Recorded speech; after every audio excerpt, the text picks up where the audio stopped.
How are we doing, guys? And it's finished Brentford 1, Arsenal 3. And that was a very decent performance. Not the most fluid in terms of the way that we played. And everybody wants this kind of amazing, expansive football and whatnot. But the way that we showed character is why I would say that's a really big performance. And listen, Brentford away, it's not an easy place to go. Everybody's been talking about it all week. They've only lost one Premier League game at home all season. They're a very, very good side. And then we go 1-0 down. And you're thinking to yourself, oh no, here we go again. And that moment there, I instantly thought about Fulham away. Because in the opening 10 minutes, we're completely dominating, not creating, any real clear-cut chances. We're just dominating the possession, camped in and around their box area and trying to probe and find these little pockets.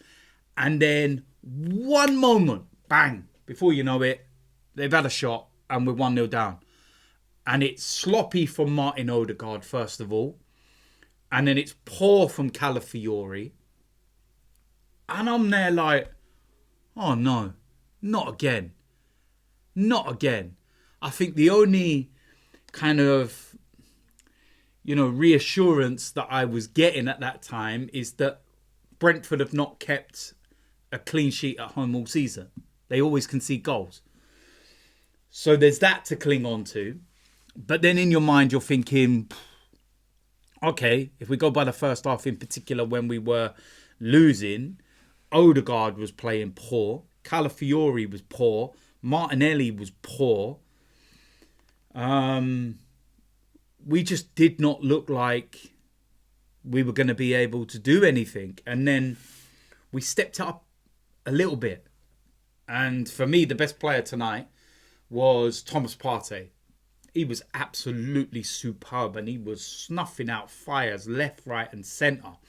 Excellent. Absolutely superb he was.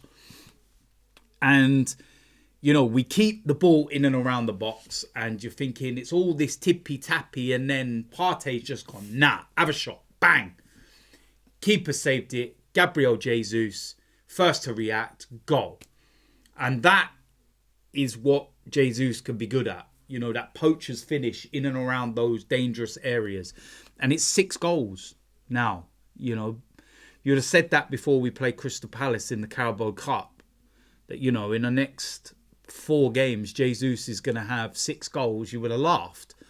You would have said he'd probably get none, given his form at that time. But we did what we had to do. And then we get in at half-time and you're thinking, right, Mikel, you need to really get into them at half-time and they need to come out a completely different side. And we came out a completely different side. And within 10 minutes of the second half, we're 3-1 ahead. We score from a corner. I know. Listen, I said it at the time. We cause so much chaos in the box from corners. And I don't know whether this will go down as a set-piece goal. I don't think it will because the ball was bobbling around. It came out. We had a shot. And then it takes, there's a lot that happens. So I don't know whether that actually gets given as a set-piece goal. But the set-piece itself causes chaos. And that ultimately is why we score. And Moreno scores. And you're looking at that and you're saying, right, 2-1. That's great. We're in front. Now we can start to control the game. Brentford will have to come out and then we can start to be more in control. And before you can even think, bang, it's 3-1. Great work from Nwaneri on the right-hand side, who, coincidentally, I felt had a really good game. Tired a bit in the second half. And you've got to remember, he's still only 17 years old. But there was some really promising moments from him on that right-hand side. And it just offers us that same kind of balance that we're missing without Bukayo Saka. puts a great ball in the box, falls out to Martinelli, and fair play to Martinelli, buries it. Great finish, 3-1. And at that point, I was like, game over. Done. Can we go and get 4 or 5? Do we need to get 4 or 5? And then I think the last 30 minutes or so was just control. Simple control. Brentford didn't have any chances. They didn't do anything. And I think within themselves, they knew that they were beaten. They weren't going to get back into the game. And I know that if you do score and it's 3-2, then things change and everything. But it didn't feel like they even felt they could get a second goal. Such is our defensive record. And I think I'm right in saying, but I see this statistic the other day, but in the whole of 2024, in the Premier League, we've not conceded more than 2 goals in a game. So over the whole calendar year, we hadn't conceded more than 2 goals in a game.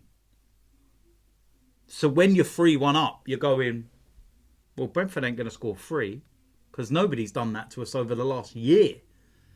And I know it can happen, but when was the last time? I haven't even checked if that statistic is correct, but it sounds about right. I can't actually think when... Yeah, I can't actually think top of my head. Let me know in the comment section. But yeah, at that point, I was very much like, done.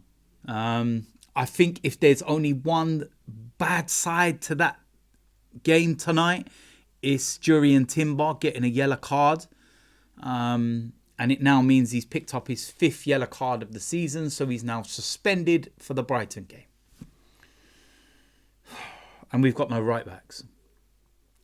Please don't play Thomas Partey at right back. Please don't do that, Mikel. Such was his performance tonight. Please don't play him at right back. I'd rather we went with Miles Lewis-Skelly at right back. I'd rather we played him there because he's got the ability to come inside on his left.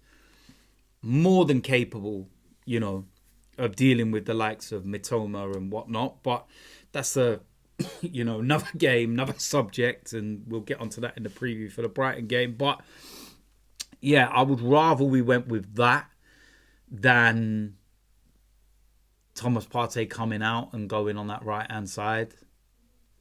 Nah, I felt he was that good. You got to keep him in that midfield position. That's what I think anyway. So it's a quick turnaround. And listen, we play before Liverpool now. So it's about us putting the pressure on them, win that game, and they go into their game only 3 points clear. You know, we went into this one tonight knowing that we were 9 points behind. So it's like this, ain't it? But at the end of the day, it's an important win. It's a big win. We showed great character. It's a tough place to go. Not a lot of teams will get points at Brentford. And yeah, job done. We move on. Good start to 2025.